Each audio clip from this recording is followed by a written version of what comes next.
So we were always stuck with that conundrum. While we are a large nation with a large population, there are larger nations with larger populations, and no one knew how you could stand up to even the Russian military machine. So they kept the weapons even though they didn't like the weapons. So how do we get out of that problem that there are enemies and it's a dangerous world? We give up our nuclear weapons and, let us say, the new China, which is building a blue water navy, which has a very large and confident People's Liberation Army, the PLA. How would we withstand an attack on Taiwan if we'd given up these processes? Would we really be able to throw back the PLA? Your answer, please.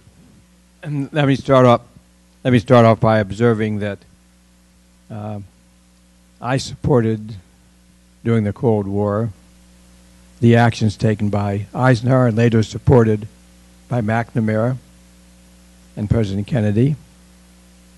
And I think at the time those were the right actions to take given the problems we faced then. There have been several dramatic developments since then. The first, of course, being the collapse of the Soviet Union and the disappearance of a nation which was a peer competitor in nuclear weapons. The second has been the emergence of nuclear terrorism, emergence of catastrophic terrorism. And the third has been the emergence of other nations with nuclear powers. It's no longer an American monopoly or a U.S. and Soviet monopoly. Today, the nuclear weapons pose more of a danger to our security than a comfort to our security. Incidentally, I must say that of the people you quoted here, one is worth mentioning, Robert McNamara, who has been one of the strongest, probably who's still living, one of the strongest proponents of this move towards a world without nuclear weapons. He spoke to me and wrote to me several times about it. The specific question you asked, though, is what about a conventional threat emerging in the future, whether it be China or some other nation? Should we try to deal with that threat through nuclear weapons? And my answer to that is no. In order to get to that state, though, where that answer becomes even meaningful, we have to get ourselves and other nations to start reducing nuclear weapons and moving them towards lower numbers. We are very far from that point right now. One of the things we can hope for is that the very process of moving towards zero will help promote the global trust that will be necessary to have a world in which we do not have to look at the possibility of a rerun of World War II without nuclear weapons. You certainly don't want to get rid of nuclear weapons just to make a World War III possible. So where we stand right now is it is totally premature to talk seriously about zero nuclear weapons because we do not yet have the geopolitical conditions which could make that possible. In the meantime, we should be moving towards nuclear weapons because each of the steps we take in that direction make the world safer. Okay, so when we got rid of all these nuclear weapons, we are hoping that Beijing will remain very friendly and want to trade. But when Beijing is not so friendly, what will we do? What would we do, for instance, today in Korea, where you know a great deal more than I? There are 1 million North Koreans armed across the peninsula, and they would perhaps be unleashed against the South. We have in the South today one Army division, 16,000 troops, one corps of 600, and one small Army headquarters. How would that tripwire work? We know that these people would be lost, they would be bloodied, the American forces that are there, they'd be overrun. What force then structure do you see with a volunteer military going to force the North Koreans back?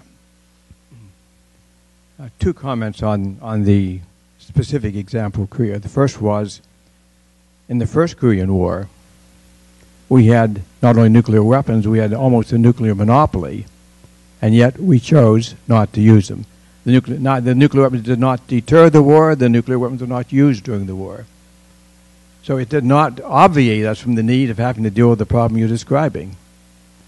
The good news is since then, we have developed conventional military forces of exceptional capability. And I would say without any reservations at all that the scenario you described will not happen, because North Korea understands all too well that our conventional forces would inflict a devastating defeat on them, never mind the nuclear weapons. That's wonderful, good news. What if India decides that there is nothing they can do about Pakistan constantly putting terrorists in Mumbai, causing troubles in what they consider to be Indian Kashmir, and there is an exchange between the two of them? Is there any way that then the American force structure could involve itself in the subcontinent? No, in fact, the scenario you're describing there, as unhappy and as disastrous as a conventional war between India and Pakistan might be, it would be compounded dramatically by the introduction of nuclear weapons, either by India or by Pakistan. The more likely scenario, if an India-Pakistani war starts, is that India with superior conventional forces would be winning that war, and Pakistan would be tempted to use their nuclear weapons to stop it. So that's, to me, is one of the most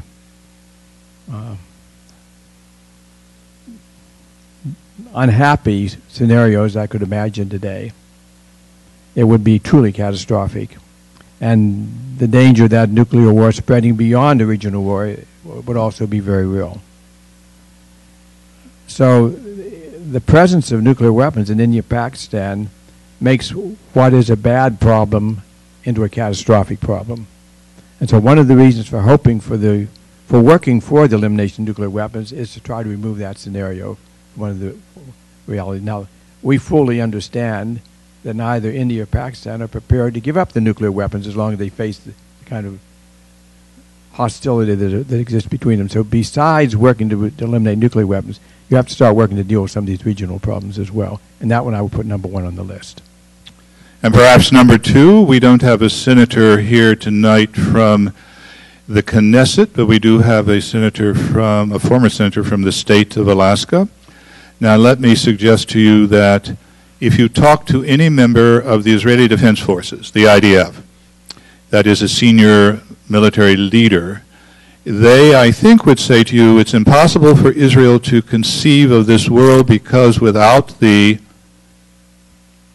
unknown number and the failure to recognize any number or that they have them, they have nuclear weapons, and they have those because they feel that the Arab armies that surround them from Syria to Jordan to Egypt, if coming together again or in ones and twos were to attack Israel, Israel could be overrun. So that Israel needs the nuclear weapons as a structured argument for these people to know that you know that we know that if you, Damascus, come at us, we will throw what we have at you.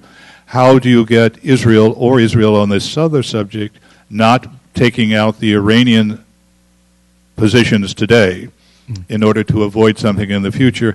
How do you do those things? Yeah, Israel is very comfortable holding nuclear weapons because it deters actions against them that they think might be devastating to their nation. And that strategy has worked very well for them for 20 years. It will not work well in the future. It works only when they have a monopoly on nuclear weapons in the Mideast. If you now imagine an Iran with nuclear weapons, or Egypt with nuclear weapons, or Syria with nuclear weapons, now the nuclear weapons become more of a threat to them than they become a salvation to them. Because if you look at the vulnerability of countries to nuclear attack, of all the countries I mentioned, Israel is number one on the list. It takes only a few nuclear weapons, only a few, to essentially eliminate Israel as a nation. They know that all too well. So their nuclear deterrence is useful to them, is functional for them, only if their potential adversaries in the Middle East do not themselves have nuclear weapons. And we've reached the stage now where those potential adversaries are not willing to accept an Israel monopoly on nuclear weapons. And we see Iran being the first one to step up to the plate. Israel has stated and threatened to attack Iran if they get nuclear weapons. They might do that. It's not so easy. It's not so clear what all of the outcomes of that kind of an attack would be.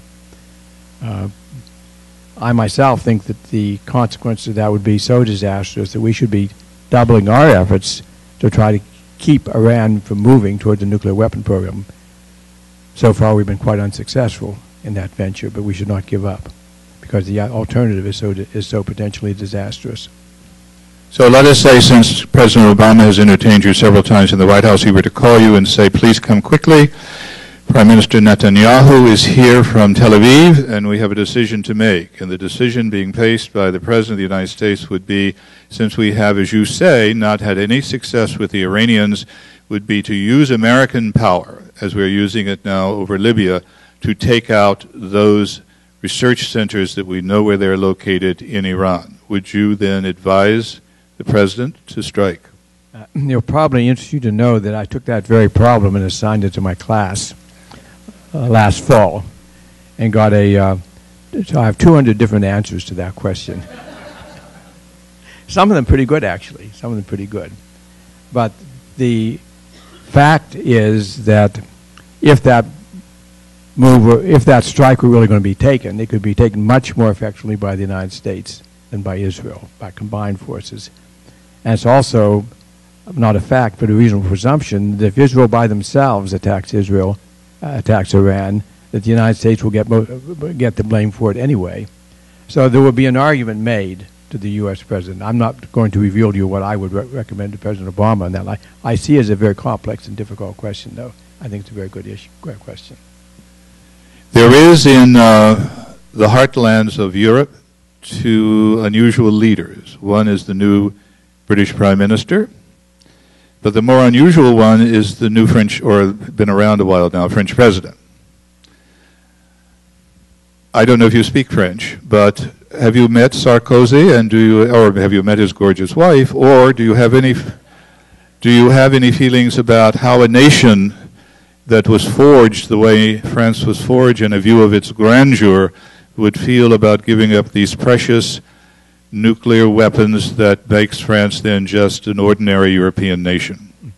I have discussed and mentioned all of the nations who are getting on board with this program. You might have noticed I did not mention France as one of them.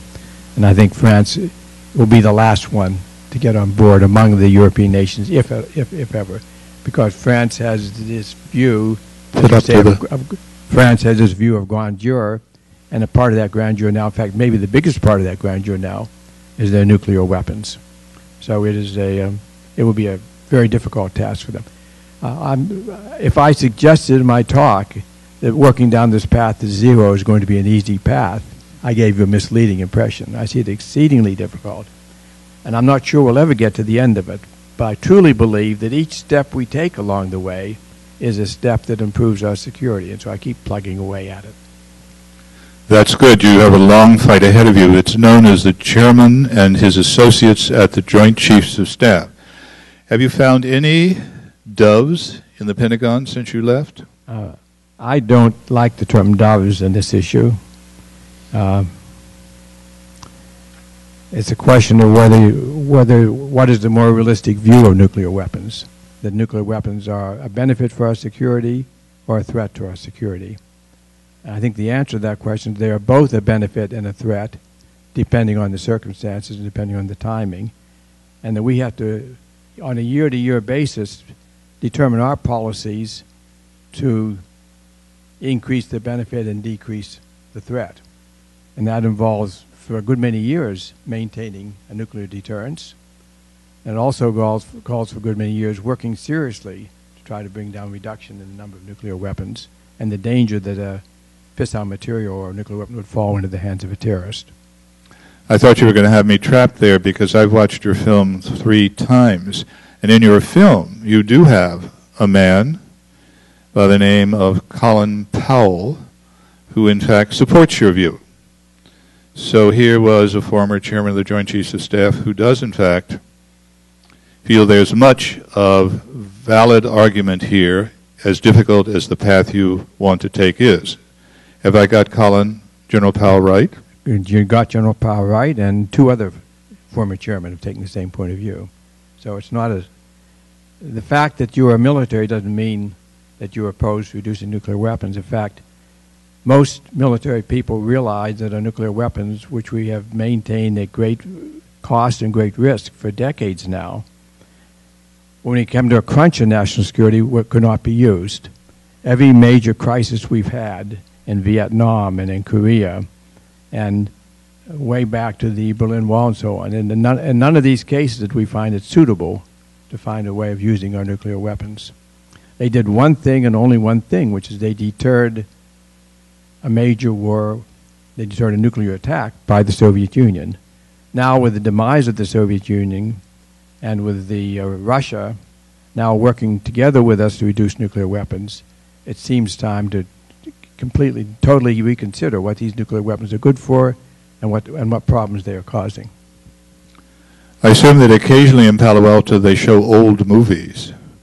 There's a wonderful old Kubrick movie called Dr. Strangelove, where the military and civilians seem to be all crazed to go towards war. I assume you assume that, or you think that that film, which was very influential in its day, was an extreme view of the workings of our government at the